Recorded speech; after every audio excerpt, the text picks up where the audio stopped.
In the peaceful city of Lagos, inside a quiet, wealthy neighborhood, where houses looked like they were competing for an award in Most Expensive Mansion of the Year, stood the home of the Okafor family.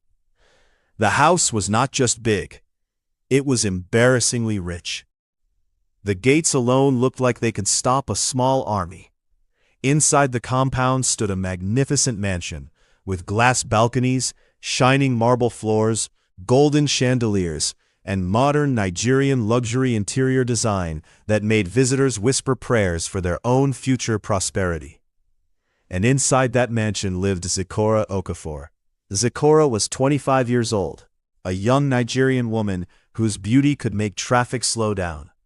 She had smooth caramel skin, bright playful eyes, and natural hair always tied neatly in a bun that made her look elegant even when she was just eating puff-puff in the kitchen. But beauty was not even her most noticeable quality. Zikora had a mouth that refused to stay quiet. She talked, she joked, she argued, she asked questions nobody wanted to answer. And sometimes she could insult a person so politely that they would say thank you before realizing they had been roasted. Her father, Chief Okafor, loved her deeply. Sometimes he would laugh and tell his wife, "This girl will either become a great lawyer or she will argue with the president one day." Her mother would shake her head, "Or she will argue with her husband every morning." Zikora would quickly respond, "Which husband? The one that has not even proposed yet?" The family would burst into laughter. Life was peaceful, life was sweet, life felt secure, until tragedy knocked on their door. One rainy morning, the mansion that used to be filled with laughter became silent. Chief Okafor had died suddenly after a brief illness. The entire house felt empty. Even the expensive chandeliers seemed dimmer. Zikora's mother cried endlessly. Zikora tried to be strong, but deep inside, she felt like the ground beneath her feet had disappeared. For weeks, relatives came and went. Some came to comfort, some came to observe, and some came for something else entirely. Something ugly, something called inheritance greed. One afternoon, only a few weeks after the burial, 3 of Zikora's uncles arrived at the house. They did not come with sympathy. They came with serious faces and dangerous intentions. They sat in the luxurious living room like judges in a courtroom. The room was quiet, except for the ticking of the expensive wall clock. Zikora entered the room. She noticed something strange. Her uncles were sitting too comfortably. The kind of comfortable people sit when they think they already own the furniture. Her eldest uncle cleared his throat dramatically. "Zikora, we need to discuss something important." Zikora folded her arms. "Uncle, whenever Nigerians say something important, it usually means trouble. So please continue." Her mother gently tapped her. "Zikora, behave yourself." But the uncle ignored the comment and spoke again. "You and your mother must prepare to leave this house." The words dropped like a bomb. For a few seconds, the room became silent. Zikora blinked slowly. "Leave?" Her uncle nodded. "Yes, this house belongs to the family." Zikora frowned. "Exactly, and I am the family." Another uncle leaned forward. "No, you are a female child." Zikora stared at him. He continued proudly, "In our tradition, a daughter cannot inherit her father's property." For a moment, Zikora thought she had heard wrong. Then she laughed. Not a happy laugh, a dangerous laugh. "Wait, let me understand this very well," she said. "So because I did not grow a beard and start answering sir everywhere, I should leave my father's house?" Her uncle frowned. "You are talking too much." Zikora pointed at herself. "Oh, I am just warming up." Her mother whispered nervously, "Zikora, please." But Zikora was already standing up. "Uncle, let me ask you something. When my father was alive, did tradition say I was not his daughter?" The uncles remained silent. She continued, "When he paid my school fees abroad, did tradition complain?"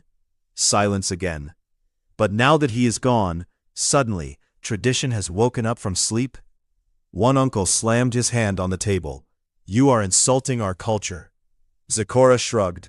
"Well, maybe culture should stop behaving like a greedy landlord." Her mother gasped loudly, "Jesus!" But Zecora wasn't finished. "So let me get this straight," she said. "A daughter is good enough to love, good enough to raise, but not good enough to inherit?" Her uncle stood up angrily. "You and your mother must leave this house by tomorrow." Zecora crossed her arms. "Or what?" The uncle pointed at the door. "Or we will throw you out ourselves." The next morning, the uncles returned, and this time they came with men. Real men. Men who looked like they enjoyed carrying furniture while destroying dreams. Boxes were brought out. Suitcases were thrown outside. Zecora watched in disbelief. Her mother cried helplessly. Neighbors watched the drama like it was a live Nollywood movie. One neighbor whispered, "This family matter is hotter than Netflix." Finally, the gates closed behind them. Zecora and her mother stood outside with their bags. The mansion that once belonged to them now stood silent, like a stranger. Her mother wiped her tears. "My daughter, what will we do now?" Zecora looked at the house one last time. Then she took her mother's hand. Her voice was calm, but determined. "Don't worry, Mama. One day, they will regret this." She picked up the suitcase, and together they walked away, not knowing that the road ahead would take Zecora from a wealthy mansion to driving a Keke on the streets, and eventually straight into the path of a billionaire. Zecora and her mother sat quietly inside their new apartment. Well, calling it an apartment was already being generous. It was a tiny, one-room space inside an old building in a crowded neighborhood of Lagos, where generators hummed louder than conversations, and neighbors knew your business before you even woke up. The room had one small bed, one plastic table, one shaky ceiling fan that rotated like it was tired of life. Zecora looked around the room and sighed. Then she looked at her mother. Then she looked around again. Finally she spoke. "Mama?" "Yes, my daughter?"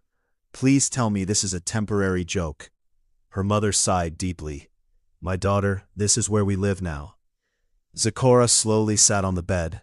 The bed made a dangerous creaking sound. She quickly stood up again. "Even the bed is protesting," she said. Her mother couldn't help but laugh a little despite everything. Zecora rubbed her face dramatically. "Just last month we had 5 bathrooms in our house." She looked around the tiny room. "Now our bathroom is outside the building, sharing with 12 neighbors and one aggressive goat." Her mother chuckled softly, but deep down, the situation hurt. Life had changed too quickly. Trying to survive. Luckily, Zecora's mother had a small savings left from before her husband died. That money helped them rent the small room and buy basic things. But the savings were disappearing fast. Food prices were rising. Bills were waiting like hungry lions. And Zecora knew she had to do something. One morning she stood up confidently. "Mama, don't worry. I will start a business." Her mother looked hopeful. "That's my daughter." "What kind of business?" Zecora thought for a moment. Then she snapped her fingers. "Provision shop." Her mother nodded. "That's a good idea." Zecora smiled proudly. "Yes, everybody buys food. Nobody can survive without food." 2 weeks later, Zecora opened a small roadside provision shop. She arranged everything neatly: bread, biscuit, noodles, sardines, soft drinks. The shop was small, but she was proud of it. The first customer arrived, a middle-aged woman with the confident face of someone who liked borrowing things. "Good afternoon, my daughter." "Good afternoon, Ma. I want 2 bread and 1 sardine." Zecora happily packed the items. "That will be 2,000 naira." The woman smiled sweetly. "Ah, my daughter, please write it down.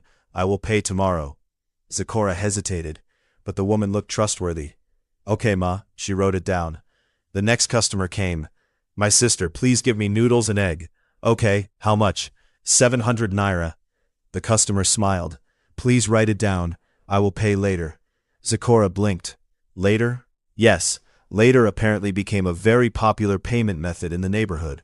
Within 1 week, almost the entire street owed Zecora money. One afternoon she looked at her notebook. Page after page was filled with credit names. She sighed. "Mama." Her mother looked up. "Yes? I have discovered something." "What?" "People in this neighborhood don't use money." Her mother frowned. "What do they use?" "Confidence." Zecora finally lost patience. A customer came again. "My sister, give me bread." Zecora smiled politely. "Cash or confidence?" "What? Are you paying now or adding another chapter to my credit novel?" The woman laughed awkwardly. "My daughter, just write it down." Zecora slowly closed the shop fridge. "No more writing." The woman frowned. "You don't trust me?" Zecora folded her arms. "Madam, if trust was money, I would be a billionaire now." Her mother burst into laughter from inside. Eventually, the truth became clear. The shop was not making profit. In fact, it was slowly destroying their remaining savings. Reluctantly, Zecora closed the business. Just when things seemed bad enough, another problem appeared. Her mother became seriously ill. At first it was small weakness, then constant coughing, then fever. Hospital visits became frequent. The doctor spoke seriously. "She needs proper treatment." Zecora's heart sank. "How much will it cost?" The doctor mentioned the amount. Zecora nearly fainted. Even her ancestors probably gasped. But she stayed strong. She began searching for a job everywhere. Banks, offices, shops, hotels, restaurants. But everywhere she went, the answer was the same. "We will call you." Nobody ever called. One evening, after another long day of rejection, Zecora returned home exhausted. She dropped her bag on the floor and collapsed into a plastic chair. "Mama?" "Yes, my daughter?" "If rejection was a sport, I would already have an Olympic gold medal." Her mother tried to smile. "My daughter, don't give up." Zecora looked at her mother carefully. Despite the sickness, her mother still tried to be strong for her. That moment gave Zecora new determination. She stood up suddenly. "Mama?" "Yes?" "No matter what happens, I will find a way." Her mother nodded slowly. "I know you will." Zecora didn't know it yet, but the strange idea that would change her life was already waiting for her. The Lagos sun, that afternoon, was hot enough to fry an egg on a car bonnet. Zecora was exhausted. After another long day of searching for jobs and receiving the usual Nigerian reply, "We will call you," she entered a Keke tricycle to go home. She sat quietly at the back while the Keke driver navigated through Lagos traffic like a man who had already made peace with danger. Inside the Keke were 3 other passengers who had clearly started a free national discussion about business opportunities. One man said proudly, "I'm telling you, Keke business is profitable. My cousin bought one last year, and now he has 3. Another man nodded. "Yes-o, if you know the right place, you can even rent Keke daily." Zecora's ears immediately stood up, like a radio antenna searching for signal. She leaned forward. "Excuse me, sir. What place?" The driver looked at her through the mirror. "You want to know?" "Yes." "You want to start Keke business?" Zecora shrugged. "Why not?" The driver stared at her. Then he laughed. The passengers laughed. Even the Keke itself seemed to shake with laughter. "Madam," the driver said, "you are a woman." Zecora folded her arms. "And? What will you do with Keke?" She replied calmly, "Drive it." The driver laughed again. "Ah, madam, you are funny." Zecora rolled her eyes. "Is the steering allergic to women?" The passengers burst into laughter. The driver shook his head. "You are serious?" "Very serious." The driver looked impressed by her confidence. Finally, he sighed. "All right, when we reach your stop, I will show you the place." Soon they arrived at a noisy Keke rental park. Dozens of drivers were sitting under a tree, arguing about football, politics, fuel price, and who owed who money. Zecora stepped down confidently and walked toward the owner. The men watched her curiously. "Good afternoon," she said politely. The owner looked up. "Yes? I want to rent a Keke." For 2 seconds the park became quiet. Then, explosion of laughter. One driver slapped his friend's shoulder. "Did she say rent Keke?" Another one shouted, "Maybe she wants to decorate it for wedding." Another driver added, "Madam, go and open salon. Keke no be makeup brush." Zecora stood there calmly. When the laughter finally stopped, she said, "Are you all finished?" The owner wiped tears from laughing. "Madam, you want to drive Keke?" "Yes." The owner shook his head. "This is not a toy." Zecora stepped closer. "Give me the key." The men exchanged looks. One driver whispered, "Give her, let us see the entertainment." The owner sighed and handed her the key. "Okay, if you can drive it properly, I will rent it to you." Zecora climbed into the Keke confidently. She adjusted the mirror, touched the handle, and started the engine. The Keke moved, slowly, smoothly, perfectly. She drove around the compound and returned like a professional driver. The men were stunned. One driver whispered, "This girl drives better than Musa." Musa protested loudly, "Lie, my brake just had emotional problems that day." The owner scratched his head. "Well, I guess you can rent it." Zecora smiled proudly, and just like that, the first female Keke driver in the area was born. The famous female driver. Within days, Zecora became famous. Passengers would see her and shout, "Ah, a lady driver." Some laughed, some admired her courage, some even took selfies. One passenger entered her Keke and said, "My sister, please drive carefully. My wife is pregnant." Zecora replied, "Sir, relax. The only thing I will deliver today is you to your destination." The passengers laughed loudly. Money started coming in. Not huge money, but enough to pay her mother's hospital bills and buy food. For the first time in months, Zecora felt hopeful again. One afternoon, Zecora was driving through a busy Lagos road. She was happily singing to herself, "Life no balance, but we go balance am." Suddenly, screech! A luxurious Range Rover accidentally hit the side of her Keke. The Keke shook violently. Passengers screamed. One passenger shouted, "Jesus, I am too young to die." The Keke stopped. Zecora jumped down dramatically. "Hey, my Keke!" The Range Rover door opened slowly. Out stepped Benjamin Ebuka. 30 years old, tall, handsome, chocolate-skinned, dressed in a perfectly tailored suit that probably cost more than the entire Keke. He was a powerful Nigerian billionaire tycoon. But right now, he looked worried. He quickly walked toward her. "Are you okay?" Zecora held her chest dramatically. "My spirit almost relocated to heaven." Benjamin tried not to laugh. "I'm very sorry. I didn't see you." Zecora pointed angrily at the scratch on the Keke. "Look at this." Benjamin examined the damage. "It's just a small scratch." Zecora gasped loudly. "Small? This Keke and I have been through emotional struggles together." Benjamin burst into laughter. Her dramatic personality was unbelievable. "Please get me your account number," he said. "I will pay for repairs." Zecora reluctantly gave it.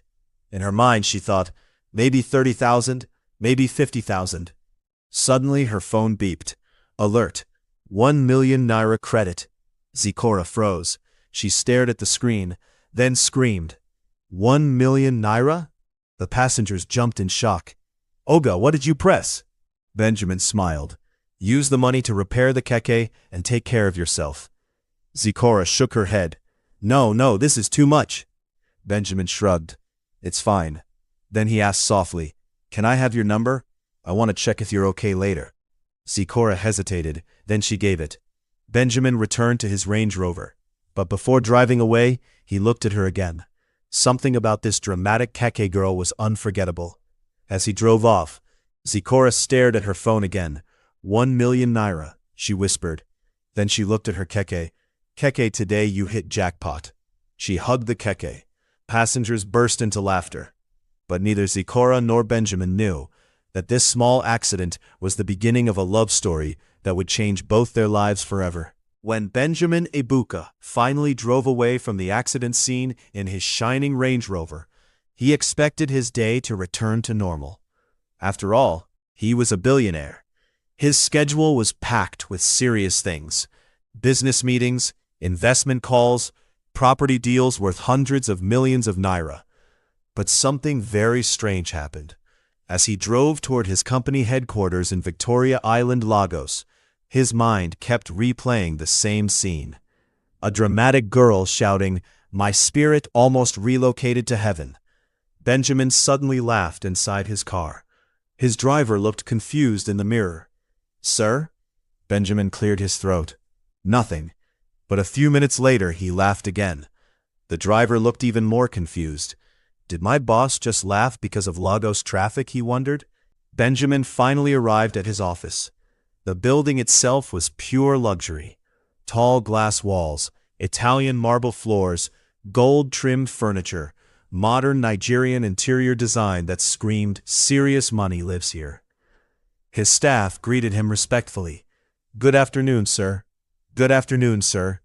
Benjamin nodded professionally, but his mind was still somewhere else, inside a Keke. He entered the boardroom, where executives were already waiting.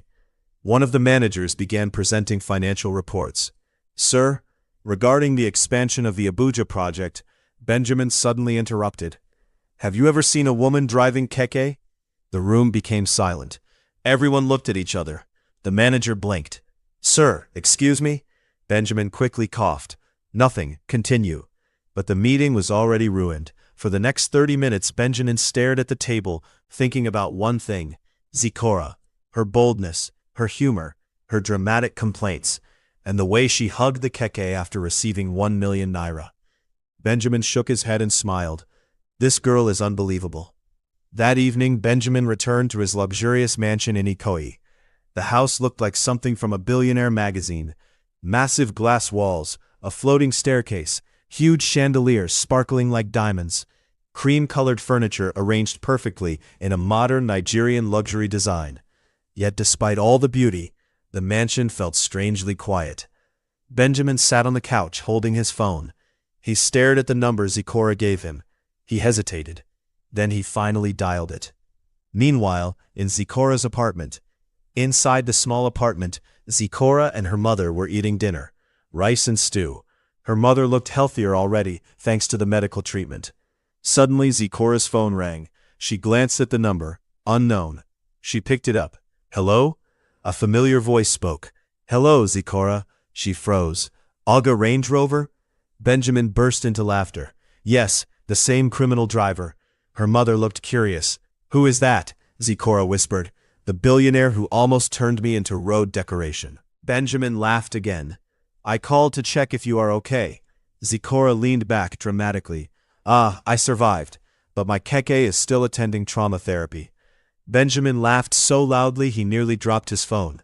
"You are very funny." "I know." They talked for a few minutes, but the conversation flowed so easily it felt like they had known each other for years. Finally Benjamin said, "I should let you rest." Zikora replied, "Okay, but next time please drive carefully. My Keke does not have insurance for billionaire romance accidents." "I will remember that." They hung up, but both of them were smiling. Daily phone calls from that night. The calls became regular. Sometimes they talked in the morning, sometimes at night. Sometimes they chatted for hours.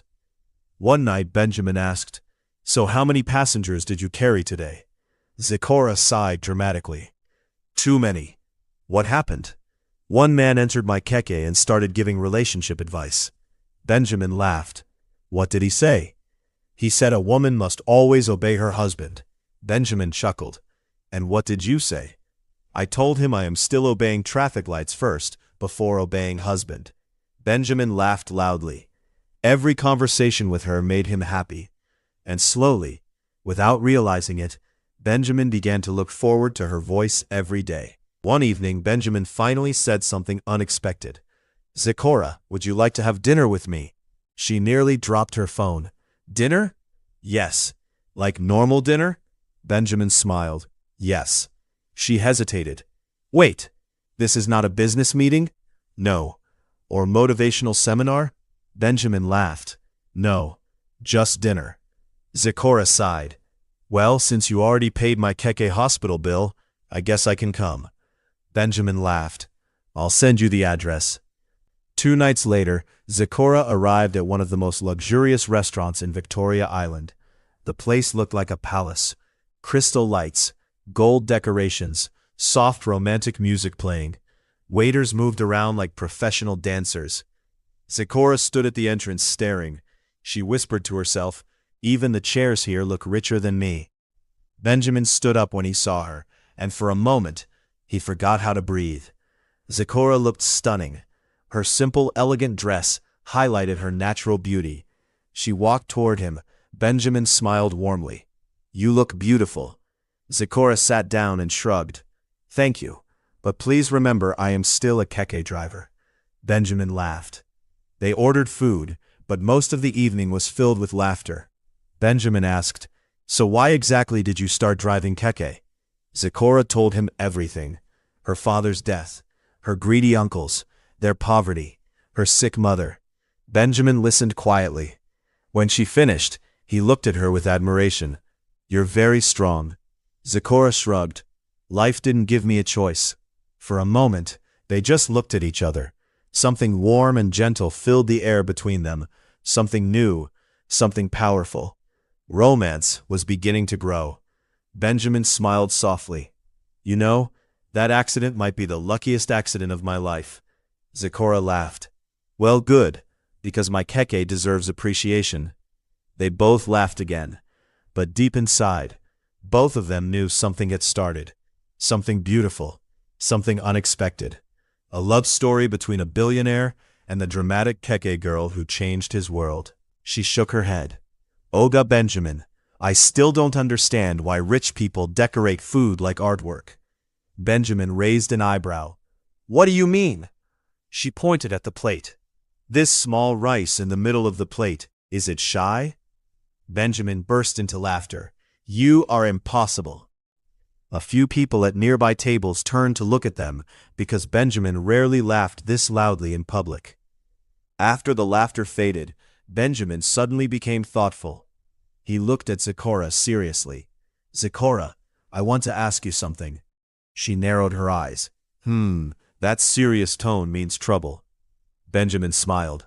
No trouble. Then he said calmly, I want you to work for me. Zecora blinked. Work? Yes. As what? Benjamin leaned forward slightly. My personal assistant. For a moment, Zecora just stared at him. Then she looked behind her. Then she looked under the table. Benjamin frowned. What are you doing? I'm checking if there is another Zecora here. Benjamin laughed again. No, I mean you. She shook her head slowly. Olga, yesterday I was driving Keke in traffic. Yes. And today you want me to sit in a billionaire office? Yes. She raised both hands. This is how Nollywood movies start. Benjamin chuckled. You are smart, organized, and fearless. I need someone like that. Zecora hesitated. But I don't have experience working in a big office. Benjamin shrugged. You will learn. She looked at him carefully. You're serious? Very serious. Zecora slowly smiled. Then I accept. Benjamin lifted his glass. To my new assistant. She lifted hers too. To the boss who crashed into my Keke. They both laughed. 3 days later, Zecora stood in front of Benjamin's company headquarters. The building was tall, elegant, and made almost entirely of shining glass. She whispered to herself, even the building looks like it pays taxes. Inside, the office interior was breathtaking. Polished marble floors, gold-trimmed desks, modern Nigerian luxury interior design everywhere. Employees walked around in expensive suits, carrying tablets and files. Zecora walked through the lobby carefully. She whispered, If I break anything here, I will have to sell my Keke. When she entered Benjamin's office floor, employees immediately noticed her. One secretary whispered to another, Who is she? Another staff member replied, I don't know, but the boss personally brought her here. Eyes followed her everywhere. Whispers started spreading. Office gossip begins. Inside the staff lounge, 2 workers were already gossiping. I heard she used to drive Keke. What? Yes. Another worker joined the conversation. So how did she become the boss assistant? One woman folded her arms suspiciously. Maybe she used a special method. Another replied sarcastically, maybe she hypnotized him. They all laughed. But deep inside, jealousy had already started growing. Meanwhile, inside Benjamin's office, Zecora was already making the place lively. She walked around examining everything. Boss, this chair alone can pay my house rent for 5 years. Benjamin smiled. You'll get used to it. She sat in the chair and spun around once. If my Keke drivers see me now, they will faint. Benjamin laughed. Working together quickly became fun. Zecora organized his schedule, handled calls, managed meetings, and somehow she always found a way to make Benjamin laugh. One afternoon, Benjamin was stressed from business reports. Zecora walked in. "Boss, why are you looking like someone who just saw fuel price increase?" Benjamin sighed. "Too many problems today." Zecora shrugged. "Then you need laughter therapy." "What's that?" "Talking to me." Benjamin burst into laughter again. Romance begins to grow. Weeks passed. The connection between them grew stronger. Sometimes Benjamin took her shopping at luxury boutiques. One day she entered a store and saw the price of a handbag. She nearly fainted. 2 million naira? Benjamin laughed. "It's normal." Zecora shook her head. "For that price, this bag should also cook soup." Benjamin laughed so loudly that other shoppers turned to look. Enemies begin to plot. But inside the office, not everyone was happy. 2 senior staff members were sitting inside an office, discussing quietly. "This girl is getting too close to the boss. Yes, if she stays here long, she might influence him." The woman narrowed her eyes. "We must find a way to remove her." They both smiled wickedly. Trouble was coming. One evening, Benjamin invited Zecora to his mansion in Ikoyi. When she arrived, she stood at the gate in shock. The mansion looked like a royal palace. Glass walls, huge swimming pool, golden lights glowing beautifully. Inside, the modern luxury design was breathtaking. She slowly walked through the living room. Zecora was sitting comfortably on the couch, her legs folded under her. She looked around the mansion again and shook her head. "Benjamin?" "Yes?" "If my uncles could see where I am sitting now, they would faint, wake up, and faint again." Benjamin laughed. "They deserve it." She smiled.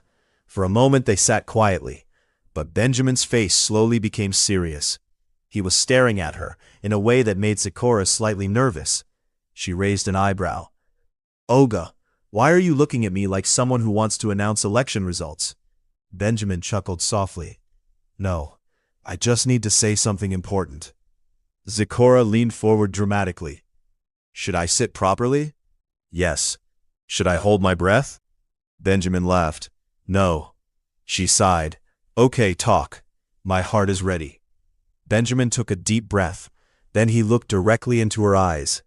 "Zecora, do you remember the day I crashed into your Keke?" She crossed her arms. "How can I forget? That was the day my Keke almost became history." Benjamin smiled softly. "That day changed my life." Zecora blinked. "What do you mean?" Benjamin spoke quietly. "From the moment you jumped out of that Keke shouting that your spirit almost relocated to heaven, I couldn't stop thinking about you." Zecora laughed. "That was a serious situation." "I know," Benjamin said gently. "But that moment, I realized something." He moved closer to her. "I liked you immediately." Zecora's smile slowly faded into surprise. Benjamin continued. "I admired your courage, your humor, your strength." He held her hand softly. "Zecora, I think I fell in love with you from the first day I saw you." For a moment the room became completely silent. Zecora stared at him. Her heart was beating fast. She whispered softly, "You fell in love? The day you crashed my Keke?" Benjamin nodded. "Yes." Zecora shook her head slowly. "Olga Benjamin." "Yes?" "You are a very strange billionaire." Benjamin laughed. "But it's true." She looked at him carefully. Then she smiled gently. "Good." Benjamin frowned slightly. "Good?" "Yes." "Why?" Zecora squeezed his hand softly. "Because I fell in love with you too." Benjamin froze. "You did?" "Yes." She leaned closer. "But don't let it enter your head too much." Benjamin laughed with relief. For a moment they simply stared at each other. The air between them felt warmer, deeper, more intense. Then suddenly, thunder rumbled outside. Rain began falling heavily against the glass windows of the mansion. Zecora looked toward the window. "Ah, Lagos rain has started." Benjamin smiled. "Looks like you're not leaving anytime soon." She shrugged playfully. "Traffic will be terrible anyway." The rain continued pouring. Inside the quiet mansion, the atmosphere felt even more intimate. Benjamin gently touched her cheek. "Zecora, Yes, you have changed my life.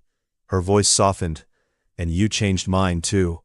Slowly, he leaned closer. Their lips met in a soft, emotional kiss. The kiss deepened as their feelings poured out. The rain outside fell harder, like music playing for their moment. Benjamin lifted her gently and carried her upstairs. Zipporah laughed softly. Ah, billionaire kidnapping. Relax. You are safe. Inside his bedroom, the space was elegant and warm, with soft lights and luxurious decor. They kissed again, their emotions overflowing after weeks of growing love. That night, they held each other close, sharing deep affection and intimacy as the rain continued falling outside the mansion. The next morning, sunlight slowly entered the room through the large glass windows. Zipporah opened her eyes slowly. For a moment, she looked confused. Then she realized where she was. She looked beside her. Benjamin was sleeping peacefully. His arm was wrapped around her gently. Zipporah smiled softly. She whispered to herself, "So this is how billionaires sleep." Benjamin slowly opened his eyes. "Good morning," she laughed. "Good morning, Mr. Range Rover." He pulled her closer. "You're not escaping yet." She laughed. "I wasn't planning to." A few weeks later, life returned to normal at the office. But something strange began happening. One morning, Zipporah was organizing files when suddenly the room started spinning. She grabbed the desk. "Whoa!" Benjamin noticed immediately. "Zipporah, are you okay?" She forced a smile. "Yes, maybe I just skipped breakfast." But the dizziness continued. A few days later, she began feeling nauseous. Her friend at the office looked at her suspiciously. "Zipporah?" "Yes?" "Have you checked something?" "What?" Her friend whispered dramatically. "Pregnancy." Zipporah froze. "Ah, don't say that kind of thing." But the thought stayed in her mind. Later that day, she bought a pregnancy test. Back in her apartment, she stared at the small test nervously. "Please God, let this not be what I'm thinking." A few minutes later, she looked at the result. Her eyes widened. Her mouth opened slowly. Jesus! The test was positive. Zipporah sat quietly on the edge of her bed, still staring at the pregnancy test in her hand. Two bold lines, clear, undeniable. Her heart was beating like a drum. "Pregnant," she whispered slowly, "with Benjamin's child." She placed her hand gently on her stomach. For a moment she smiled, but the smile slowly faded into worry. "What if he thinks I planned this?" she muttered. "What if he thinks the Keke girl trapped the billionaire?" Zipporah stood up and started pacing around the small apartment. Her mother noticed her restless behavior. "My daughter, what is wrong with you? You have been walking up and down like a goat that lost its way." Zipporah stopped. "Mama." "Yes? I have something to tell you." Her mother sat down carefully. "What is it?" Zipporah took a deep breath. "Mama, I'm pregnant." For 3 seconds the room became silent. Then her mother gasped. "Pregnant?" Zipporah nodded nervously. "Yes." Her mother leaned forward quickly. "Is it that billionaire boy?" Zipporah nodded again. "Yes." Her mother stared at her for a moment. Then suddenly she began laughing. Zipporah blinked. "Mama, this is not comedy." Her mother wiped her tears from laughing. "My daughter, relax." "Relax?" "Yes. That man clearly loves you." Zipporah sighed. "I hope so." The next day, Zipporah went to Benjamin's office, but she was nervous the entire time. Benjamin noticed immediately. Inside his luxurious office with its modern glass walls and expensive furniture, he watched her carefully. "Zipporah." "Yes, boss?" "Why are you looking like someone who just saw NEPA bring a billion-naira bill?" She forced a small smile. "Nothing." Benjamin stood up and walked closer. "You know you cannot hide things from me." Zipporah sighed deeply. "Benjamin, I need to tell you something."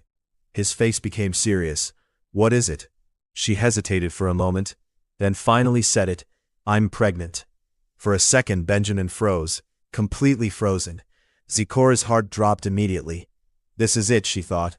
He's angry. He's shocked. But suddenly, Benjamin laughed. Not a small laugh, a big happy laugh. Zipporah blinked. "You're laughing?" Benjamin grabbed her shoulders gently. Zikora, this is wonderful. Her eyes widened. You're not angry? Angry? He shook his head. Why would I be angry? Zikora shrugged nervously. Because you're a billionaire and I'm a former Keke driver. Benjamin smiled softly. And the former Keke driver is the woman I love. Zikora's eyes filled with emotion. Benjamin held her hands gently. I'm happy we're having a child. Then he added playfully, besides, our baby will have a great story. Zikora laughed. What story? Benjamin smiled. That his parents met because his father crashed into his mother's Keke. They both burst into laughter. But news travels very fast in Nigeria. Soon, Zikora's uncles heard the shocking news. The same uncles who threw her out. Now, they suddenly arrived at her apartment, smiling like politicians during elections. My dear niece, Zikora crossed her arms immediately. Who? One uncle laughed awkwardly. You know, family. Zikora shook her head. Ah, now I remember. You people are the ones who said, I'm just a female child. They looked uncomfortable. Another uncle cleared his throat. Well, tradition sometimes changes. Zikora laughed loudly. Oh, really? Benjamin stepped forward calmly. The uncles immediately recognized him. Their smiles grew wider. Ah, Mr. Benjamin, our future in-law. Zikora raised an eyebrow. Future in-law, she pointed at them. You people should greet tradition first. They looked confused. What do you mean? Zikora replied firmly. Tradition said I have no rights in the family. She opened the door. So please go and ask tradition for food. Then she closed the door in their faces. Benjamin laughed loudly. I like your style. Zikora shrugged. They started it. Months later, Benjamin and Zikora held a beautiful wedding. The ceremony was elegant and luxurious. Crystal lights, beautiful decorations, modern Nigerian interior designs everywhere. Guests whispered about the unusual love story. A billionaire and a former Keke driver. Benjamin smiled proudly beside Zikora. Soon after, their baby was born. A beautiful baby boy. Benjamin held the child carefully. This boy is lucky. Zikora smiled. Why? Benjamin laughed. Because he has the strongest mother in Lagos. Zikora teased him. And the most careless driver father. Benjamin laughed loudly. Their love story had begun with an accident. But it ended with something much more beautiful. A family, a future, and proof that sometimes the road of life can take a girl from driving a Keke to owning the heart of a billionaire. Never underestimate anyone because of their situation today. Life can change quickly, and the person people laugh at today may become the person everyone admires tomorrow. Determination, courage, and kindness can turn even the most unexpected accident into the beginning of a beautiful destiny.